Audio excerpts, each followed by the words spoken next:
നമസ്കാരം. ആദ്യ വാർത്തയിലേക്ക് സ്വാഗതം. വയനാട് വൈത്തിരിയിൽ പോലീസും മാവോയിസ്റ്റുകളും തമ്മിൽ ഏറ്റുമുട്ടൽ. വെടിവെപ്പ് പുലർച്ചെ വരെ നീണ്ടു. മാവോയിസ്റ്റുകളിൽ ഒരാൾ കൊല്ലപ്പെട്ടെന്ന് സൂചനയുണ്ടെങ്കിലും പോലീസ് സ്ഥിരീകരിച്ചിട്ടില്ല. വെടിവെപ്പിന് ശേഷം മാവോയിസ്റ്റുകൾ വനത്തിനുള്ളിലേക്ക് കടന്നു. പ്രദേശത്ത് പോലീസ് പരിശോധന നടത്തുകയാണ്. വിവരങ്ങളുമായി എസ് വിനേഷ് കുമാർ ചേരുന്നു. വിനേഷ്, എപ്പോഴായിരുന്നു ഏറ്റുമുട്ടൽ തുടങ്ങിയത്? ഇപ്പോഴും ഏറ്റുമുട്ടൽ തുടരുകയാണോ? ഒരു മാവോയിസ്റ്റ് കൊല്ലപ്പെട്ടെന്ന് തന്നെയാണോ നമുക്ക് ലഭ്യമാകുന്ന വിവരം? സരുണ്, ഇന്നലെ രാത്രി 7 മണിയോടുകൂടിയാണ് വൈത്തിരിക്ക് സമീപം ലക്കിടിയിലുള്ള കോഴിക്കോട് ബാംഗ്ലൂർ ദേശീയപാതയോട് ചേർന്ന് നിൽക്കുന്ന ഉപവൻ റിസോർട്ടിലെത്തിയ സംഘം ഇവിടെയുള്ള ജീവനക്കാരോട് പണം ആവശ്യപ്പെട്ടതിന്റെ അടിസ്ഥാനത്തിൽ അവർ യഥാസമയം പോലീസിനെ വിവരം അറിയിക്കുകയായിരുന്നു. ഈ സമയം നൈറ്റ് പട്രോളിംഗിൽ ഉണ്ടായിരുന്ന പോലീസ് ഉടൻ തന്നെ തണ്ടർബോൾട്ടിനെ മറ്റും വിവരം അറിയിക്കുകയും ചെയ്തു. പോലീസ് സംഘത്തെ കണ്ടതും ഇവർ വെടിയുതിർത്ത് രക്ഷപ്പെടുകയായിരുന്നു. തുടർന്ന് തൊട്ടടുത്തുള്ള വനത്തിലേക്ക് കയറിയെങ്കിലും ഇവിടെ വെച്ച് തണ്ടർബോൾട്ടുമായി ഏറ്റുമുട്ടലുണ്ടായി. ഇതിൽ ഒരാൾ കൊല്ലപ്പെട്ടു എന്നാണ് ഇപ്പോൾ നമുക്ക് ലഭ്യമാവുന്ന വിവരം. പക്ഷേ പോലീസ് ഇക്കാര്യം സ്ഥിരീകരിച്ചിട്ടില്ല. തമിഴ്നാട് സ്വദേശിയായ വേൽമുരുകനാണ് കൊല്ലപ്പെട്ട് എന്നുള്ളൊരു വിവരം കൂടി ലഭ്യമാവുന്നുണ്ട്. മറ്റ് 2 മാവോയിസ്റ്റുകൾക്ക് വെടിയേറ്റിട്ടുണ്ടെന്നും പറയപ്പെടുന്നുണ്ട്. സംഘത്തിൽ 4 പേരുണ്ടായിരുന്നെന്നും 3 പേരുണ്ടായിരുന്നു അത്തരത്തിലും പറയപ്പെടുന്നുണ്ട്. പക്ഷെ പോലീസ് പറയുന്നത് 4 പേരുണ്ടായിരുന്നു എന്നാണ്. നമുക്കറിയാം, സാധാരണ നിലയിൽ മാവോയിസ്റ്റുകൾ ഒറ്റ സംഖ്യയിലടങ്ങിയ സംഘമായിട്ടാണ് സഞ്ചരിക്കാറ്. 5, 7, 9 എന്നിങ്ങനെയാണ്. പക്ഷെ ഈ 4 അംഗ സംഘം എന്നുള്ളത് ഇനിയും സ്ഥിരീകരിച്ചിട്ടില്ല. എത്ര പേര് കൂടുതൽ ആ പ്രദേശത്തുണ്ടെന്ന് അറിയില്ല. ഈ ഉപവൻ റിസോർട്ടിനോട് ചേർന്ന് നിൽക്കുന്നത് ഒരു ഭാഗം പൂർണ്ണമായും വനമാണ്. ഈ വനമേഖലയിലേക്ക് കടന്നു പോയതാവാൻ കാരണമെന്നും പറയുന്നുണ്ട്. പ്രധാനമായും പറയുന്നത് വൈത്തിരി അമ്പ സുഗന്ധഗിരി മേഖലയിൽ പോലീസ് ഔട്ട് പോസ്റ്റ് സ്ഥാപിച്ചിരുന്നു. ഇതിന്റെ പ്രതികാരമാണ് റിസോർട്ട് ആക്രമണം എന്നാണ് പറയപ്പെടുന്നത്. പോലീസ്, നമുക്കറിയാം, ഇവിടെ നിന്ന് ഏകദേശം 3-4 കിലോമീറ്ററിനകത്താണ് പോലീസ് സ്റ്റേഷൻ ഉള്ളത്. ഈ അമ്പ സുഗന്ധഗിരി ആദിവാസികളെ പുനരധിവസിപ്പിക്കാൻ വേണ്ടി സർക്കാർ ഏർപ്പെടുത്തിയ പ്രോജക്റ്റാണ്. ഇവിടെ ആണ് മാവോയിസ്റ്റുകൾ സ്ഥിരമായി സന്ദർശനം നടത്താറുണ്ടെന്ന വിവരത്തിന്റെ അടിസ്ഥാനത്തിലാണ് ഇവിടെ പോലീസ് ഔട്ട് പോസ്റ്റ് സ്ഥാപിച്ചത്. അതേ തുടർന്നുള്ള പ്രതികാരമാണ് ഇപ്പോൾ നടന്നിരിക്കുന്ന ഈ റിസോർട്ടിൽ നടന്നിരിക്കുന്ന അക്രമം എന്നും പറയപ്പെടുന്നുണ്ട്. എന്തായാലും കൂടുതൽ തണ്ടർബോൾട്ടും അതുപോലെ തന്നെ പോലീസ് സേനയും സംഭവ സ്ഥലത്തേക്ക് എത്തിക്കൊണ്ടിരിക്കുന്നുണ്ട്. ദേശീയപാതയോരത്തെ റിസോർട്ടിലെത്തിയ 4 അംഗ മാവോയിസ്റ്റ് സംഘം 50,000 രൂപയും 10 പേർക്ക് ഭക്ഷണവും ആവശ്യപ്പെട്ടു എന്നാണ് റിസോർട്ട് ജീവനക്കാർ പോലീസിന് നൽകിയിരിക്കുന്ന മൊഴി. ഇതനുസരിച്ചാണ് ഉടൻ തന്നെ പോലീസ് സംഭവ സ്ഥലത്തെത്തി റിസോർട്ട്. ഈ മാവോയിസ്റ്റ് സംഘം വനത്തിനുള്ളിലേക്ക് കടന്നെന്നാണോ പോലീസ് പറയുന്നത്? എത്ര പേരുണ്ടായിരുന്നു എന്ന സംബന്ധിച്ച് കൃത്യമായ വിവരം പോലീസിന് ലഭ്യമാവുന്നുണ്ടോ? സരുൺ, ഞാൻ സൂചിപ്പിച്ച പോലെ തന്നെ 3-4 പേർ ഉണ്ടാവാം എന്നാണ് പറയുന്നത്. 4 അംഗ സംഘമോ അല്ലെങ്കിൽ ആദ്യം പോലീസ് പറഞ്ഞത് 3 അംഗ സംഘം എന്നായിരുന്നു. ഈ വെടിവെപ്പിൽ 3 പേർക്ക് പരിക്കേറ്റു എന്നും പറയുന്നുണ്ട്. ഇതിൽ ഒരാളുടെ നില ഗുരുതരം എന്നായിരുന്നു ഇന്നലെ രാത്രിയിലുള്ള റിപ്പോർട്ട്. പക്ഷേ അയാൾ ഇപ്പോൾ കൊല്ലപ്പെട്ടതായി പോലീസ് സ്ഥിരീകരിക്കുന്നില്ലെങ്കിൽ അങ്ങനെ ഒരു സംശയം നിലനിൽക്കുന്നുണ്ട്. ഞാൻ പറഞ്ഞ പോലെ തന്നെ തമിഴ്നാട് സ്വദേശിയായ വേൽമുരുകനാണെന്ന് പറയപ്പെടുന്നുണ്ട്. CPI മാവോയിസ്റ്റ് കബനി ദളത്തിന്റെ പ്രവർത്തകരാണ് ഇവരെന്ന് പറയപ്പെടുന്നുണ്ട്. നമുക്കറിയാം, കഴിഞ്ഞ കുറച്ച് ദിവസങ്ങളായി ഈ വനമേഖലയോട് ചേർന്നുള്ള പ്രദേശങ്ങളിൽ മാവോയിസ്റ്റ് സാന്നിധ്യം റിപ്പോർട്ട് ചെയ്യപ്പെട്ടിരുന്നു.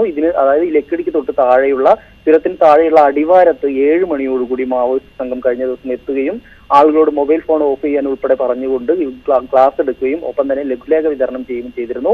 കുറ്റിയാടിയിലും സമാനമായ രീതിയിൽ തന്നെ 7 മണി 8 മണിയോടുകൂടി തന്നെ ഇറങ്ങുകയും അവിടെ ആളുകളുമായി സംസാരിക്കുകയും ലഘുലേഖ പരസ്യമായി തന്നെ വിതരണം ചെയ്യുകയും ചെയ്തു. വെള്ളമുണ്ടയിലും കുഞ്ഞോത്തും കോറോത്തും എല്ലാം ഈ ഒരു മാസത്തിനിടയിൽ ഇത്തരത്തിൽ 7 മണിക്കും 8 മണിക്കും ഇടയിൽ ഇത്തരത്തിൽ മാവോയിസ്റ്റ് സംഘം എന്ന് പരിചയപ്പെടുത്തിക്കൊണ്ട് തന്നെ തോക്കും മറ്റ് സായുധ സംഘം തന്നെയാണ് ഇറങ്ങിയിട്ട് ലഘുലേഖ വിതരണം ചെയ്യുന്നത്. അതിന് തൊട്ടു പിന്നാലെയാണ് ഇപ്പൊ ഈ 7-8 മണിയോടുകൂടി ഇത്തരത്തിൽ, ഇതാണെങ്കിൽ ജനവാസ കേന്ദ്രമാണ്. നമുക്കറിയാം, ദേശീയപാതയാണ്, കോഴിക്കോട് ബാംഗ്ലൂർ ദേശീയപാതയാണ്. സദാസമയം വാഹനങ്ങൾ പോകുന്ന സ്ഥലമാണ്. പോലീസ് സ്റ്റേഷൻ കേവലം 3 കിലോമീറ്ററിനുള്ളിലാണ്. ഇവിടെയാണ് ഇത്തരത്തിലൊരു സംഭവം നടന്നിരിക്കുന്നത്. തരുണ്, വിനേഷ്, ഈ സമയം റിസോർട്ടിൽ മറ്റാളുകളും മറ്റും ഉണ്ടായിരുന്നോ? ഇവർക്കാർക്കെങ്കിലും പരിക്കേറ്റോ സംബന്ധിച്ച് എന്തെങ്കിലും വിവരങ്ങളുണ്ടോ? റിസോർട്ടിൽ താമസക്കാരുണ്ടായിരുന്നു, ഗസ്റ്റ് ഉണ്ടായിരുന്നു എന്നാണ് നമുക്ക് ലഭ്യമാകുന്ന വിവരം. ഒപ്പം തന്നെ ജീവനക്കാരും ഉണ്ടായിരുന്നു. ഇതിന് പരിസരത്ത് നിന്നാണ് വെടിവെപ്പ് ഉണ്ടായിരിക്കുന്നത്. പരസ്പരം അങ്ങോട്ടും ഇങ്ങോട്ടും വെടിവെച്ച് ഏകദേശം 1 മണി വരെ വെടിവെപ്പ് തുടർന്നു എന്നാണ് നമുക്ക് അറിയുന്ന വിവരം. അതിനുശേഷമാണ്, അതുവരെ ഈ വെടിവെപ്പ് തുടർന്ന സാഹചര്യത്തിൽ ഈ പ്രദേശത്ത് ഗതാഗതം സ്തംഭിച്ചിരുന്നു. അതായത് ഗതാഗതം ബ്ലോക്ക് ചെയ്തിരുന്ന ഒരു ഭാഗത്ത്. ഒപ്പം തന്നെ ഈ പ്രദേശത്ത് വൈദ്യുതി ബന്ധം പൂർണ്ണമായും വിച്ഛേദിച്ചതിന് ശേഷമാണ് ഇത് നടന്നിരിക്കുന്നത്. അതിനുശേഷം ഏകദേശം 1-1:30 കൂടിയിട്ടാണ് ഈ വാഹന ഗതാഗതം പുനഃസ്ഥാപിക്കുന്നതും വൈദ്യുതി മറ്റും പുനഃസ്ഥാപിക്കുന്ന ഒരു അവസ്ഥയിലേക്ക് കാര്യങ്ങൾ എത്തുന്നത്. പക്ഷേ ഈ ഗസ്റ്റുകൾക്കോ അല്ലെങ്കിൽ മറ്റേതെങ്കിലും ജീവനക്കാർക്കോ ആ രീതിയിൽ പരിക്കേൽക്കുകയോ അല്ലെങ്കിൽ അവരിതിൽ ഉൾപ്പെടുകയോ ചെയ്തിട്ടില്ലെന്നാണ് അറിയുന്നത്. കാരണം ഉപവൻ റിസോർട്ടിന്റെ പുറകു ഭാഗത്ത് വെച്ചാണ് അല്ലെങ്കിൽ ഇതിന്റെ ഭാഗത്ത് വെച്ചാണ് ഏറ്റുമുട്ടൽ നടന്നിരിക്കുന്നത് എന്നാണ് പറയുന്നത്. ദേശീയപാതയോട് ചേർന്ന് അല്ലെങ്കിൽ പോലും ഉള്ളിൽ ബന്ദിയാക്കാനുള്ള ശ്രമം, ജീവനക്കാരെ ഉള്ളിൽ ബന്ദിയാക്കാനുള്ള ശ്രമം നടന്നു എന്നും പോലീസ് പറയുന്നുണ്ട്.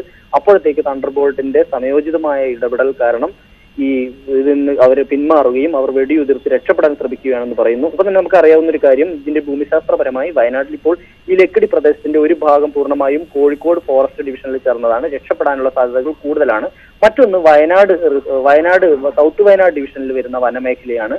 ആ വനമേഖലയിലേക്ക് കഴിഞ്ഞ ദിവസങ്ങളിലൊക്കെയായി ഈ പ്രദേശത്ത് അരണമലയും അതുപോലെ തന്നെ മണ്ഡമല ഭാഗത്തും ഇത്തരത്തിലുള്ള സായുധ സംഘങ്ങളെ കണ്ടെത്തിയതായി പോലീസും പറയുന്നുണ്ട്. എന്തായാലും ഇത് കബനി ദളത്തിന്റെ പ്രവർത്തകരാണ്. ഇത് സജീവമായി ഇവിടെ പ്രവർത്തനം തുടങ്ങിയിരിക്കുന്നു എന്നുൾപ്പെടെയുള്ള കാര്യങ്ങൾ ഇന്റലിജൻസ് പങ്കുവെക്കുന്നുണ്ട്. ഈ ഒരു പശ്ചാത്തലത്തിലാണ് ഇപ്പോൾ വെടിവെപ്പ് നടന്നിരിക്കുന്നത്. എന്നാൽ മരണം ഇതുവരെയും പോലീസ് ഔദ്യോഗികമായി സ്ഥിരീകരിച്ചിട്ടില്ല. തരുണ്, വയനാട് വൈത്തിരിയിൽ പോലീസും മാവോയിസ്റ്റുകളും തമ്മിൽ ഏറ്റുമുട്ടലുണ്ടായിരിക്കുന്നു. ഒരാൾ കൊല്ലപ്പെട്ടെന്നാണ് ലഭ്യമാവുന്ന വിവരം. എന്നാൽ ഇത് പോലീസ് സ്ഥിരീകരിച്ചിട്ടില്ല. എസ് വിനേഷ് കുമാറാണ് വിവരങ്ങൾ നൽകിയത്. തെരഞ്ഞെടുപ്പ് വാർത്തകൾ.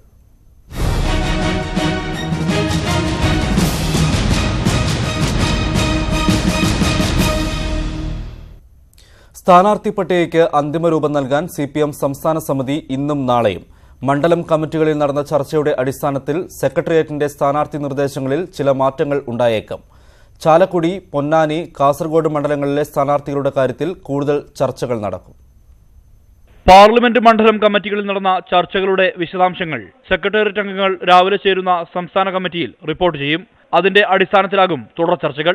സിറ്റിംഗ് MP-മാരിൽ P. കരുണാകരൻ ഒഴികെയുള്ളവരെ മത്സരിപ്പിക്കാനാണ് സംസ്ഥാന സെക്രട്ടേറിയറ്റ് തീരുമാനിച്ചത്. മണ്ഡലം കമ്മിറ്റിയുടെ എതിർപ്പുണ്ടെങ്കിലും ഇന്നസെന്റ് സ്ഥാനാർത്ഥിയായേക്കും.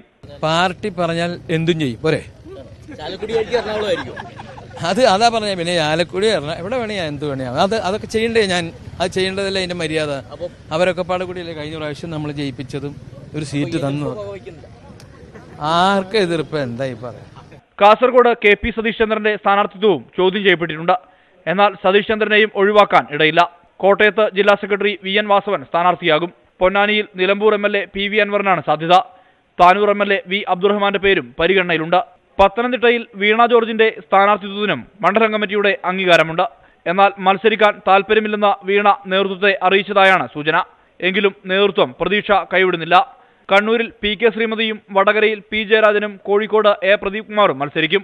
പാലക്കാട് MB രാജേഷ്, ആലത്തൂരിൽ PK ബിജു, ആറ്റിങ്ങലിൽ A. സമ്പത്ത്, ആലപ്പുഴയിൽ AM ആരിഫ് എന്നിവർ സ്ഥാനാർത്ഥിത്വം ഉറപ്പിച്ചു കഴിഞ്ഞു. എറണാകുളത്ത് P. രാജീവ്, ഇടുക്കിയിൽ ജോയ്സ് ജോർജ്, കൊല്ലത്ത് KN ബാലഗോപാൽ എന്നിവരും മത്സരിക്കും. ന്യൂസ് 18 തിരുവനന്തപുരം. എറണാകുളത്ത് P. രാജീവിനെ സ്ഥാനാർത്ഥിയാക്കാൻ തീരുമാനിച്ചതോടെ ചാലക്കുടിയിലെ സ്ഥാനാർത്ഥിയുടെ കാര്യത്തിൽ അന്തിമ തീരുമാനം വീണ്ടും CPM സംസ്ഥാന നേതൃത്വത്തിലേക്കെത്തി. ചാലക്കുടിയിൽ ഇന്നസെന്റിനെ വേണ്ടെന്ന് മണ്ഡലം കമ്മിറ്റിയിലെ ബഹുഭൂരിപക്ഷവും തറപ്പിച്ചു പറഞ്ഞതോടെയാണ് തീരുമാനം സംസ്ഥാന നേതൃത്വത്തിലേക്ക് എത്തിയത്. എന്നാൽ പാർലമെന്റ് കമ്മിറ്റിയിലെ എതിർപ്പ് വകവെക്കുന്നില്ലെന്നാണ് ഇന്നസെന്റിന്റെ നിലപാട്. അങ്കമാലി CPM ഏരിയ കമ്മിറ്റി ഓഫീസിൽ ചേർന്ന CPM ചാലക്കുടി പാർലമെന്റ് കമ്മിറ്റി യോഗത്തിലാണ് ഇന്നസെന്റിനെതിരെ ശക്തമായ വിമർശനം ഉയർന്നത്. പങ്കെടുത്ത 3 പേരൊഴികെ മറ്റെല്ലാവരും ഇന്നസെന്റ് സ്ഥാനാർത്ഥിയാകുന്നതിനെ എതിർത്തു. മണ്ഡലത്തിലെ പൊതുപരിപാടികളിൽ പോലും MP എന്ന നിലയിൽ പങ്കെടുക്കാതിരുന്നെന്നും വിമർശനമുയർന്നു. P. രാജീവ്, മുൻ MLA സാജു പോൾ എന്നിവരുടെ പേരാണ് പാർട്ടിക്ക് മുന്നിൽ ചർച്ചയ്ക്ക് വന്നത്. രാജീവ് എറണാകുളത്ത് ഉറപ്പിച്ചതോടെ തീരുമാനം സംസ്ഥാന സെക്രട്ടേറിയറ്റിന് മുന്നിലെത്തി. ഇന്നസെന്റിനെ തന്നെ മത്സരിപ്പിക്കണമെന്ന നിർദ്ദേശമാണ് സെക്രട്ടേറിയറ്റിന് മുന്നിലുള്ളത്. അതേസമയം തനിക്കെതിരെ ഉയർന്ന എതിർപ്പ് വകവയ്ക്കുന്നില്ലെന്നും പാർട്ടി പറഞ്ഞാൽ മത്സരിക്കാൻ തയ്യാറാണെന്നും ഇന്നസെന്റ് വ്യക്തമാക്കി. എറണാകുളമാണോ ചാലക്കുടിയാണോ എന്നൊക്കെ തീരുമാനിക്കേണ്ടത് പാർട്ടിയാണെന്നും ഇന്നസെന്റ് പറഞ്ഞു. പാർട്ടി പറഞ്ഞാൽ എന്തും ചെയ്യും. പോരെ, അതാ പറഞ്ഞ. പിന്നെ ആലക്കുടി എവിടെ വേണേ എന്ത് വേണേ അതൊക്കെ ചെയ്യണ്ടേ. ഞാൻ അത് ചെയ്യേണ്ടതല്ലേ അതിന്റെ മര്യാദ. എറണാകുളത്ത് UDFനെതിരെ ശക്തമായ മത്സരം കാഴ്ചവെക്കാനാകുമെന്ന കണക്കൂട്ടലിലാണ് P. രാജീവിനെ കളത്തിലിറക്കുന്നത്. മുൻ പാർട്ടി ജില്ലാ സെക്രട്ടറി എന്ന നിലയിൽ, മുൻ രാജ്യസഭാംഗമെന്ന നിലയിലെ പ്രവർത്തന പരിചയവും CPMന് പ്രതീക്ഷ നൽകുന്ന ഘടകങ്ങളാണ്. സ്വതന്ത്രരെ പരീക്ഷിച്ചു മടുത്ത എറണാകുളത്ത് ഏറെ കാലത്തിന് ശേഷമാണ് രാഷ്ട്രീയ മത്സരത്തിന് CPM ഒരുങ്ങുന്നത്. ന്യൂസ് 18 കൊച്ചി. ലോക്സഭാ തെരഞ്ഞെടുപ്പിൽ ഇടുക്കിയിൽ പിന്തുണ ജോയ്സ് ജോർജിന് തന്നെയെന്ന് ഹൈറേഞ്ച് സംരക്ഷണ സമിതി. കസ്തൂരിരംഗൻ റിപ്പോർട്ട് ഭേദഗതികളിലെ UDF അവകാശവാദങ്ങൾ അടിസ്ഥാനരഹിതമാണെന്നും സമിതി കുറ്റപ്പെടുത്തി. കസ്തൂരിരംഗൻ റിപ്പോർട്ടുമായി ബന്ധപ്പെട്ട ആശങ്കകൾ ദൂരീകരിക്കാൻ ജോയ്സ് ജോർജിന് കഴിഞ്ഞതായാണ് ഹൈറേഞ്ച് സംരക്ഷണ സമിതിയുടെ അവകാശവാദം. പാർലമെന്റിന് അകത്തും പുറത്തുമുള്ള ജോയ്സ് ജോർജിന്റെ നിരന്തര ഇടപെടലുകളാണ് ESI പരിധി കുറച്ചുകൊണ്ടുള്ള റിപ്പോർട്ടിന്റെ ഭേദഗതിയിലേക്ക് വഴിതെളിച്ചത്. കഴിഞ്ഞ 5 വർഷത്തിനുള്ളിൽ സമാനതകളില്ലാത്ത വികസനം ജില്ലയിൽ എത്തിക്കാൻ MPക്ക് കഴിഞ്ഞതായും ഹൈറേഞ്ച് സംരക്ഷണ സമിതി വിലയിരുത്തുന്നു. അതിജീവന പോരാട്ടം നടത്തുന്ന ജനങ്ങളുടെ പട്ടയ ഉൾപ്പെടെയുള്ള വിഷയങ്ങൾ അതുപോലെ കസ്തൂരംഗൻ വിഷയം, HRML പ്രോജക്റ്റ് തുടങ്ങിയ വിവിധ പ്രശ്നങ്ങൾക്ക് പരിഹാരം ഉണ്ടാക്കാൻ ക്രിയാത്മകമായ നേതൃത്വം ശ്രീ ജോയ്സ് ജോർജിന്റെ ഭാഗത്തു നിന്നുണ്ടായി എന്ന് ഞങ്ങൾ നിരീക്ഷിക്കുകയാണ്. കസ്തൂരംഗൻ റിപ്പോർട്ടിന്റെ ഭേദഗതിക്ക് പിന്നിൽ മുൻ മുഖ്യമന്ത്രി ഉമ്മൻചാണ്ടിയാണെന്ന UDF വാദം സമിതി തള്ളുന്നു. ജോയ്സ് ജോർജിനായി പരസ്യപ്രചാരണങ്ങൾക്ക് ഇറങ്ങണമോ എന്ന കാര്യത്തിൽ അന്തിമ തീരുമാനമായിട്ടില്ല. ഇക്കാര്യം കൂടുതൽ ചർച്ചകൾക്ക് ശേഷം തീരുമാനിക്കുമെന്നും ഹൈറേഞ്ച് സംരക്ഷണ സമിതി അറിയിച്ചു. കഴിഞ്ഞ തവണ ഹൈറേഞ്ച് സംരക്ഷണ സമിതി സ്ഥാനാർത്ഥിയായി രംഗത്തെത്തിയ ജോയ്സിനെ ഇടതുമുന്നണി പിന്തുണയ്ക്കുകയായിരുന്നു. ജോയ്സിനെ ഇത്തവണയും മത്സരിപ്പിക്കാൻ CPM സംസ്ഥാന ജില്ലാ ഘടകങ്ങളിൽ തീരുമാനമായിട്ടുണ്ട്. ന്യൂസ് 18 ഇടുക്കി. വടകരയിൽ P. ജയരാജനെ തോൽപ്പിക്കാൻ കോൺഗ്രസുമായി ഏത് നീക്കുപോക്കിനും തയ്യാറെന്ന് RMP. സ്വന്തം സ്ഥാനാർത്ഥിയെ നിർത്താനാണ് ഇപ്പോഴത്തെ തീരുമാനമെങ്കിലും രാഷ്ട്രീയ സാഹചര്യം പരിശോധിച്ച് ഭാവി നിലപാടെടുക്കും. ജയരാജന്റെ സ്ഥാനാർത്ഥിത്വം കേരളത്തോടുള്ള വെല്ലുവിളിയാണെന്നും RMP നേതാവ് N. വേണു ന്യൂസ് 18നോട് പറഞ്ഞു. ലോക്സഭാ തെരഞ്ഞെടുപ്പിൽ PK കുഞ്ഞാലിക്കുട്ടി മലപ്പുറത്തും ET മുഹമ്മദ് ബഷീർ പൊന്നാനിയിലും മത്സരിക്കാൻ മുസ്ലിം ലീഗ് ഉന്നതാധികാര യോഗത്തിൽ ധാരണ. കുഞ്ഞാലിക്കുട്ടി പൊന്നാനിയിലേക്ക് മാറണമെന്ന് പാർട്ടിയിൽ ആവശ്യമുയർന്നുവെങ്കിലും മലപ്പുറത്തല്ലെങ്കിൽ മത്സരത്തിനില്ലെന്ന് PK കുഞ്ഞാലിക്കുട്ടി നിലപാടെടുത്തതോടെയാണ് മണ്ഡലം വെച്ചുമാറേണ്ടെന്ന് തീരുമാനമായത്. തെരഞ്ഞെടുപ്പ് പ്രഖ്യാപനത്തിന് മുമ്പുള്ള നരേന്ദ്രമോദി സർക്കാരിന്റെ അവസാന കേന്ദ്ര മന്ത്രിസഭാ യോഗം ഇന്ന് രാവിലെ 10:30 നടക്കുന്ന യോഗത്തിൽ തെരഞ്ഞെടുപ്പ് ലക്ഷ്യമിട്ടുള്ള പ്രഖ്യാപനങ്ങൾ ഉണ്ടാകും. സർവകലാശാലകളിലെ അധ്യാപക സംവരണവുമായി ബന്ധപ്പെട്ട ഓർഡിനൻസ് യോഗം പാസാക്കും. ഡൽഹി മെട്രോയുടെ 4ാം ഘട്ട പ്രവർത്തനങ്ങൾക്ക് അംഗീകാരം നൽകും. തെരഞ്ഞെടുപ്പ് പ്രഖ്യാപനം ഈ ആഴ്ച അവസാനമോ അടുത്തയാഴ്ച ആദ്യമോ ഉണ്ടാകാനാണ് സാധ്യത. തെന്മല റിയ എസ്റ്റേറ്റിന് പതിച്ചു നൽകിയതിൽ വനഭൂമിയും 206.51 ഏക്കർ വനഭൂമി ഉൾപ്പെടെയാണ് പതിച്ചു നൽകിയതെന്ന് വിവരാവകാശ രേഖകൾ വ്യക്തമാക്കുന്നു. 1988 പുനലൂർ താലൂക്ക് സ്ഥാപിച്ചപ്പോൾ നിക്ഷിപ്ത വനഭൂമിയായി പ്രഖ്യാപിച്ച് സർക്കാർ തിരിച്ചുപിടിച്ച ഭൂമിയാണ് കൈമാറ്റം ചെയ്തത്. പഴയ സർവേ നമ്പർ 0/1 മുതൽ 2/11 വരെ സർവേ നമ്പറുകളിൽ ഉൾപ്പെട്ട വനഭൂമിയാണ് റിയ റിസോർട്ടിന് പതിച്ചു നൽകിയത്. ഇത് പത്തനാപുരം താലൂക്കിൽ ഉൾപ്പെടുന്ന വനഭൂമിയാണ്. പുനലൂർ താലൂക്ക് സ്ഥാപിക്കുന്നത് 1988. അതോടെ നിർദ്ദിഷ്ട വനഭൂമി പുനലൂർ താലൂക്കിലെ ആര്യങ്കാവ്, തെന്മല വില്ലേജ് ഓഫീസുകളുടെ പരിധിയിലായി. ഭൂമി തിരിച്ചെടുത്ത് സർക്കാരിൽ നിക്ഷിപ്തമാക്കിയത് വില്ലേജ് രേഖയായ തണ്ടപ്പേപ്പർ രജിസ്റ്ററിൽ രേഖപ്പെടുത്തിയിട്ടുണ്ട്. ഇതെല്ലാം മറച്ചുവെച്ചാണ് റിയ റിസോർട്ടിന് വേണ്ടി ഭൂമി കൈമാറ്റം ചെയ്തതെന്നാണ് ആക്ഷേപം. തെരഞ്ഞെടുപ്പുമായി ബന്ധപ്പെട്ട് കോടിക്കണക്കിന് രൂപയുടെ അഴിമതി നടത്തുന്നതിന് സാധ്യതയുണ്ട്. അതാണ് ഇപ്പോൾ തൽക്കാലം ഒരു പെൻഡിങ് വെച്ചിരിക്കുന്നത്. അതുകൊണ്ട് എനിക്ക് പറയാനുള്ളത് 1 ലക്ഷത്തിലേറെ ഏക്കർ ഭൂമിക്ക് കരം കൊടുക്കുന്നത് നമ്മുടെ കേരള സംസ്ഥാനത്ത്, നമ്മുടെ രാജ്യത്ത് നീതി നിഷേധത്തിന് എതിരാണത്. അതിനകത്ത് വൻപിച്ച അഴിമതി നടന്നിട്ടുണ്ട്. ഇതിനെക്കുറിച്ച് ഗവൺമെന്റ് കാര്യമായി അന്വേഷണം നടത്തണം. ഭൂമി കൈമാറ്റ സമയത്ത് 1966 ലിത്തോ മാപ്പ് അവഗണിച്ചു.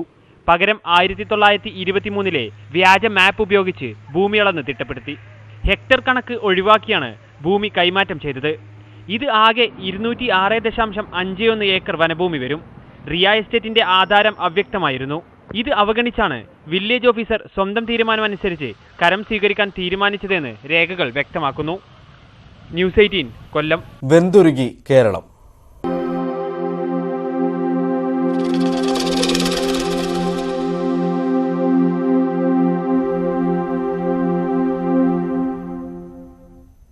വരൾച്ച ശക്തമായതോടെ സംസ്ഥാനത്തെ വൈദ്യുതി ഉപഭോഗവും കുതിച്ചുയരുന്നു. മുൻവർഷങ്ങളെ അപേക്ഷിച്ച് വേനലിന്റെ ആദ്യനാളുകളിൽ തന്നെ ഉപയോഗത്തിൽ വലിയ വർധനവാണ് രേഖപ്പെടുത്തുന്നത്. തെരഞ്ഞെടുപ്പ് കാലം ആകുന്നതോടെ വൈദ്യുതി ഉപഭോഗം വീണ്ടും ഉയരുമെന്ന് മുന്നിൽ കണ്ട് അണക്കെട്ടുകളിലെ ജലം ഉപയോഗിച്ചുള്ള ഉൽപ്പാദനം പരമാവധി നിയന്ത്രിക്കാനുള്ള നീക്കത്തിലാണ് KSEB. വേനൽ ചൂട് പരമാവധി എത്തിയ ഏപ്രിൽ അവസാന ആഴ്ചകളിലായിരുന്നു കഴിഞ്ഞ വർഷം വൈദ്യുതി ഉപഭോഗം ഏറ്റവും കൂടുതൽ രേഖപ്പെടുത്തിയത്. 81 മില്യൺ യൂണിറ്റ് വരെ ഉപഭോഗമെത്തി. എന്നാൽ ഇത്തവണ ഫെബ്രുവരിയുടെ അവസാന ആഴ്ച തന്നെ ഉപഭോഗം 78 മില്യൺ യൂണിറ്റ് കടന്നു. വേനൽ ചൂടിനെ മറികടക്കാൻ ശീതീകരണ സംവിധാനം കൂടുതൽ ഉപയോഗപ്പെടുത്തിയത് ഇതിന് കാരണമായെന്നാണ് KSEBയുടെ വിലയിരുത്തൽ. വരുന്ന മാസങ്ങളിൽ തിരഞ്ഞെടുപ്പ് പ്രചരണം കൂടി വരുന്നതോടെ വൈദ്യുതിയുടെ ഉപഭോഗം സർവകാല റെക്കോർഡിൽ എത്തിയേക്കാം. ഇത് മുന്നിൽ കണ്ട് ജലവൈദ്യുത പദ്ധതികളിൽ നിന്നുള്ള വൈദ്യുതി ഉൽപ്പാദനം പരമാവധി നിയന്ത്രിക്കാനാണ് ലക്ഷ്യമിടുന്നത്. കേന്ദ്ര പൂളിൽ നിന്നും മറ്റ് സംസ്ഥാനങ്ങളിൽ നിന്നും KSEB വാങ്ങുന്ന വൈദ്യുതിക്ക് യൂണിറ്റിന് 4 രൂപ 30 പൈസയാണ് ഇപ്പോൾ നൽകേണ്ടി വരുന്നത്. ഉപഭോഗം 80 മില്യൺ യൂണിറ്റ് പിന്നിട്ടാൽ ഈ നിരക്ക് കുതിച്ചുയരും. KSEBക്ക് കടുത്ത സാമ്പത്തിക പ്രതിസന്ധി ഉണ്ടാക്കുന്ന സാഹചര്യമായിരിക്കും ഇത് സൃഷ്ടിക്കുക. സംസ്ഥാനത്തിന് ആവശ്യമുള്ള വൈദ്യുതിയുടെ 1/3 മാത്രമാണ് കേരളത്തിൽ ഉൽപ്പാദിപ്പിക്കുന്നതെങ്കിലും ആഭ്യന്തര ഉൽപ്പാദനത്തിൽ നിയന്ത്രണം ഏർപ്പെടുത്തുക മാത്രമാണ് തൽക്കാലത്തേക്ക് KSEBിയുടെ മുന്നിലുള്ള പോംവഴി. തെരഞ്ഞെടുപ്പ് കാലത്ത് വൈദ്യുതി പ്രതിസന്ധി ഉണ്ടാവാതിരിക്കാനുള്ള എല്ലാ മുൻകരുതലുകളും സ്വീകരിച്ചിട്ടുണ്ടെന്നാണ് KSEB കേന്ദ്രങ്ങളും വ്യക്തമാക്കുന്നത്. ന്യൂസ് 18 തിരുവനന്തപുരം. കടുത്ത ചൂടിൽ നിലമ്പൂരിൽ ഏക്കർ കണക്കിന് വാഴകൃഷി കരിഞ്ഞു. പ്രദേശത്തെ തോട് വറ്റിയതും ചാലിയാറിന്റെ കൈവഴിയായ കുരുവമ്പുഴയിൽ ജലനിരപ്പ് കുറഞ്ഞതും ഇവിടെ കാർഷിക മേഖലയ്ക്ക് വലിയ തിരിച്ചടിയാണ് നൽകുന്നത്. വേനലിൽ വാടി വീഴുന്ന വാഴകളിൽ നിന്നും കുലകൾ വെട്ടിക്കൂട്ടിയിടുകയാണ് അനീഷും ബിനുവും. 10 ഏക്കർ ഭൂമി പാട്ടത്തിനെടുത്ത് ബാങ്ക് വായ്പയുടെ സഹായത്തോടെയാണ് ഇരുവരും കൃഷിയിറക്കിയത്. സാധാരണഗതിയിൽ പഴുത്ത് വിഷുവിപണിയിൽ പൊന്നും വിലയ്ക്ക് വിൽക്കേണ്ട കുലകളാണിതൊക്കെ. കർഷകരുടെ നഷ്ടം ചെറുതല്ല. ഇപ്പം ഒരു 10-15 ലക്ഷത്തോളം രൂപ ചിലവുണ്ട്. നഷ്ടം നമുക്കൊരു മൊത്തം വിളവ് കിട്ടുവാണെങ്കിൽ 40-45 ലക്ഷം രൂപ കിട്ടേണ്ടതായിരുന്നു. ഇത്തവണ മുടക്കുമുതൽ കിട്ടുമോ? മുടക്കുമുതൽ കിട്ടില്ല. 1 ലക്ഷം രൂപ പാട്ടം കൊടുക്കണം. അതെന്നെ കിട്ടുമെന്നുള്ള കാര്യം ഡൗട്ടാണ്. തൊട്ടടുത്തുള്ള തോടായിരുന്നു ഇവരുടെ കാർഷിക സ്വപ്നങ്ങളുടെ ജലസ്രോതസ്. പ്രളയകാലത്തുണ്ടായ ഉരുൾപൊട്ടലിൽ തോട് ഗതി മാറി ഒഴുകി. ഇന്ന് പാറക്കല്ലുകളും അടിഞ്ഞുകൂടിയ മണ്ണും മാത്രമേ ഉള്ളൂ തോട്ടിൽ. ഒരു മെയ് മാസം വരെ വെള്ളം ഇതുവരെയും പറ്റിയിട്ടില്ല. മെയിനായിട്ട് ജലസേചന മാർഗ്ഗം ഈ ഭാഗത്തേക്ക് എല്ലാവരും ഉപയോഗിച്ചുകൊണ്ടിരിക്കുന്ന കർഷകരും ഈ തോടായിരുന്നു ഉപയോഗിച്ചുകൊണ്ടിരിക്കുന്നത്. ഒരു കാലത്തും ഇങ്ങനെ ഈ ഭാഗത്ത് സംഭവിച്ചിട്ടില്ല. ഒരു കാലത്തും ഈ വെള്ളപ്പൊക്കത്തിൻ്റെയും ഉരുൾപൊട്ടലിന് ശേഷമാണ് ഈ ഒരു സംഭവം ഇവിടെ വന്നിരിക്കുന്നത്. ഇഷ്ടംമാതിരി വെള്ളം ഉണ്ടായിരുന്നു. തോട്ടിൽ കൂടെ വഴി നമ്മൾ ചെറിയൊരു ചിറ കിട്ടും, അതിൽ നമ്മൾ ജലസേചനം ഉപയോഗിക്കുമായിരുന്നു. ഇനി പ്രതീക്ഷ സർക്കാരിലാണ്. വരൾച്ചാ ബാധിത മേഖലയായി പ്രഖ്യാപിച്ചാൽ വിള ഇൻഷുറൻസിന്റെ ആനുകൂല്യമെങ്കിലും കിട്ടും. നഷ്ടം നികത്താൻ അപര്യാപ്തമാണെങ്കിലും ഈ ഘട്ടത്തിൽ അത് ചെറിയ ആശ്വാസം തന്നെയാകും. മാസങ്ങൾക്ക് മുമ്പ് നിറഞ്ഞൊഴുകിയിരുന്ന ഈ തോട്ടിലിപ്പോൾ അവശേഷിക്കുന്നത് ഉരുൾപൊട്ടലിൽ ഒഴുകിവന്ന ഉരുളൻ കല്ലുകൾ മാത്രം. ഈ വരൾച്ച കാർഷിക മേഖലയെ മാത്രമല്ല, മലയോര മേഖലയിലെ ജനജീവിതത്തെ ഒന്നാകെ ബാധിക്കുന്നതാണ്. നിലമ്പൂരിൽ നിന്നും ജിഷാദ് വളാഞ്ചേരിക്കൊപ്പം CV Anumod, news 18. Church act bill തയ്യാറാക്കാനുള്ള നിയമപരിഷ്കാര കമ്മീഷൻ നീക്കം സർക്കാർ അനുമതിയോടെ അല്ലെന്ന് മുഖ്യമന്ത്രി. ബിൽ ഒരു കാരണവശാലും നടപ്പാക്കില്ലെന്ന് KCBC സംഘത്തിന് മുഖ്യമന്ത്രി ഉറപ്പു നൽകി. ഇതിനിടെ പ്രതിഷേധം മുന്നിൽ കണ്ട് കോട്ടയത്ത് നടത്താനിരുന്ന നിയമപരിഷ്കാര കമ്മീഷൻ സിറ്റിംഗ് മാറ്റിവെച്ചു. പാണക്കാട് മുഹമ്മദ് അലി ശിഹാബ് തങ്ങളുടെ പേരിൽ ബാംഗ്ലൂരിൽ ജീവകാരുണ്യ കേന്ദ്രം പ്രവർത്തനം തുടങ്ങി. രോഗികൾക്കും കൂട്ടിരിപ്പുകാർക്കും താമസം തുടങ്ങിയ സൗകര്യങ്ങളോടെയാണ് പാലിയേറ്റീവ് കെയർ കേന്ദ്രം പ്രവർത്തനം തുടങ്ങിയത്. ജീവകാരുണ്യ കേന്ദ്രത്തിന്റെ പ്രവർത്തനം മാതൃകാപരമാണെന്ന് മുൻ പ്രധാനമന്ത്രി HD ദേവഗൌഡ പറഞ്ഞു. പാവപ്പെട്ടവർക്ക് ആരോഗ്യമേഖലയിൽ കൈത്താങ്ങാവുകയെന്ന ലക്ഷ്യത്തോടെയാണ് ബാംഗ്ലൂരിൽ Shihab Thangal centre for humanity പ്രവർത്തനം തുടങ്ങിയത്. ഇൻഫർമേഷൻ സെന്റർ, രോഗികൾക്കും കൂട്ടിരിപ്പുകാർക്കുമുള്ള താമസ സൗകര്യം, palliative, home care, trauma care unit, മയ്യത്ത് പരിപാലന കേന്ദ്രം, ലൈബ്രറി, കോൺഫറൻസ് ഹാൾ തുടങ്ങിയ സൗകര്യങ്ങളുണ്ട്. ശിഹാബ് തങ്ങൾ സെന്റർ കർണാടകയിൽ നടത്തുന്ന ജീവകാരുണ്യ പ്രവർത്തനങ്ങൾ രാജ്യത്തിന് മാതൃകയാണെന്ന് മുൻ പ്രധാനമന്ത്രി HD ദേവഗൌഡ പറഞ്ഞു. I only narrated my humble little contribution to the society, that too for the minorities in this country. Thank you very much. മത രാഷ്ട്രീയ കക്ഷിഭേദമന്യേ സെന്റർ രോഗികളെയും നിർധനരെയും സഹായിക്കുമെന്ന് സെന്റർ ഉദ്ഘാടനം ചെയ്ത പാണക്കാട് ഹൈദരലി ശിഹാബ് തങ്ങൾ പറഞ്ഞു. കർണാടക ന്യൂനപക്ഷ മന്ത്രി BZ സമീർ അഹമ്മദ് ഖാൻ, മുസ്ലിം ലീഗ് നേതാക്കളായ professor Khader Moideen, PK Kunhalikutty, ET Muhammad Basheer, MK Muneer, Sadiq Ali Shihab Thangal തുടങ്ങിയവർ പങ്കെടുത്തു. ന്യൂസ് 18 കോഴിക്കോട്. രണ്ടാം ഹൃദയമാറ്റ ശസ്ത്രക്രിയയുടെ 5ാം പിറന്നാൾ ആഘോഷിച്ച് പാലക്കാട് സ്വദേശി ഗിരീഷ് കുമാർ. 5 കൊല്ലം മുമ്പ് കൊച്ചി ലിസി ആശുപത്രിയിൽ നടന്ന ശസ്ത്രക്രിയ വിജയമാക്കിയവരുടെ സാന്നിധ്യത്തിലായിരുന്നു ആഘോഷ ചടങ്ങുകൾ. ഹൃദയം ക്രമാതീതമായി വികസിക്കുന്ന ഡൈലേറ്റഡ് കാർഡിയോ മയോപ്പതി എന്ന അസുഖത്തെ തുടർന്നായിരുന്നു ഗിരീഷ് കുമാറിന്റെ ആദ്യ ഹൃദയമാറ്റ ശസ്ത്രക്രിയ. ഹൃദയവാൾവിലെ അണുബാധയെ തുടർന്ന് വീണ്ടും കൈവിട്ട ജീവിതം തിരിച്ചുപിടിക്കാൻ തൊട്ടടുത്ത വർഷം തന്നെ 2ാം വട്ട ശസ്ത്രക്രിയ. ബാംഗ്ലൂരിൽ IT വിദഗ്ധനായ ഈ 44-കാരന്റെ മനോധൈര്യത്തിനു മുന്നിൽ മറ്റൊന്നും ആലോചിക്കാനില്ലായിരുന്നുവെന്ന് ചികിത്സിച്ച ഡോക്ടർ ജോസ് ചാക്കോ പെരിയപ്പുറം വ്യക്തമാക്കി. ഹൃദയം എടുത്തു കഴിഞ്ഞാൽ 4 മണിക്കൂറിനുള്ളിൽ അത് പിടിപ്പിച്ച് അത് രണ്ടാമത് ആ സ്വീകർത്താവിൽ സ്പന്ദിക്കുന്ന ഒരു സാഹചര്യം ഉണ്ടാക്കണം. അങ്ങനെ 100 ചെറിയ ചെറിയ കാര്യങ്ങൾ ഒരുമിച്ച് വരുന്ന ഒരു സാഹചര്യമായിരുന്നു ഹൃദയം മാറ്റിവെക്കൽ ശസ്ത്രക്രിയ. ആദ്യത്തെ ഹൃദയം മാറ്റിവെക്കൽ തന്നെ ഒരു വ്യക്തിയെ സംബന്ധിച്ച് ബുദ്ധിമുട്ടാകുമ്പോൾ രണ്ടാമത് വീണ്ടും ഒരു ഹൃദയം മാറ്റിവെക്കുക എന്നുള്ള വലിയൊരു ദൗത്യം, അതിനുള്ള ആത്മവിശ്വാസവും ഗിരീഷ് തന്നെയാണ് ഞങ്ങൾക്ക് തന്നത്. Doctor, you can do it. ചടങ്ങിൽ മുഖ്യാതിഥിയായി എത്തിയ ജയസൂര്യയ്ക്കും പറയാനുണ്ടായത് ഗിരീഷ് എന്ന ഹീറോയെക്കുറിച്ച്. ഇവിടെ വന്ന് നമ്മൾ സംസാരിക്കുമ്പോൾ ഒരു പേഷ്യൻറ്റിന് ഇത്രയധികം വാല്യൂ കൽപ്പിക്കുന്ന രീതിയിലും അവർക്ക് വേണ്ടിയിട്ടുള്ള കാര്യങ്ങൾക്കും നിൽക്കുക, അതിനുവേണ്ടി നിൽക്കുന്ന കുറേ ഡോക്ടേഴ്സിനെ പരിചയപ്പെട്ട് കഴിഞ്ഞപ്പോൾ വളരെ സത്യസന്ധമായി സന്തോഷം തോന്നി. അപ്പോൾ അങ്ങനെയുള്ളൊരു സ്ഥലത്ത് ഗിരീഷ് വന്നതുകൊണ്ട് തന്നെയാണ് ഗിരീഷ് ഇന്ന് 5ാം വാർഷികം ഇവിടെ 5ാമത്തെ ബർത്ത്ഡേ ഇവിടെ ആഘോഷിക്കാനായിട്ട് നമുക്ക് എല്ലാവർക്കും കൂടിച്ചേരാൻ സാധിച്ചത്. ലിസി ആശുപത്രിയിലെ നഴ്സിംഗ് വിദ്യാർത്ഥികളും ആഘോഷത്തിൽ പങ്കുചേർന്നു. ന്യൂസ് 18 കൊച്ചി. മുംബൈയിലെ Dhirubhai square Reliance foundation chairperson Nita Ambani ഉദ്ഘാടനം ചെയ്തു. റിലയൻസ് ഇൻഡസ്ട്രീസ് ചെയർമാൻ മുകേഷ് അംബാനിയും ചടങ്ങിൽ പങ്കെടുത്തു. ഉദ്ഘാടനത്തോടനുബന്ധിച്ച് 2000 കുട്ടികൾക്ക് ഭക്ഷണം നൽകി.